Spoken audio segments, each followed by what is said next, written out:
Okay, so we're going to do a standing hip press, and we're also going to add a little bit of a squat into it as well. So you're going to get as close as you can to the wall, so your hips are pretty much against the wall.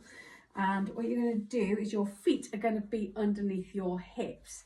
Now, taking the knee up that's closest to the wall, you're going to very gently press into the wall. And what you'll feel is the hips on this side starting to contract and starting to work. Now, with the other leg, I want to make sure that obviously this leg's stabilizing, that the knee stays in line with the feet, okay, and then stays in line with the hip as well. So from there, you're going to hold that press.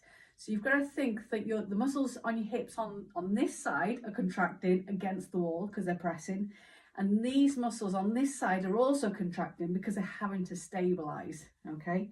So you're going to hold it for the recommended time, usually around about 20 to 30 seconds, okay? And then obviously you can do the other side. Now, to progress this, what you can do is exactly the same thing. So again, you can push a bit harder, providing it's comfortable. You can also change the leg position, so you can bring it up higher, which is a little bit harder.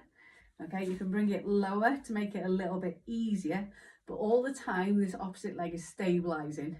Now what we're going to do to progress it is making sure, again, knees in line with the toes, and I'm still pressing against the wall, but at the same time I'm going to go into a little bit of a squat. Now you need to make sure the knee stays in line with the toes and underneath the hip so that it's not dropping in.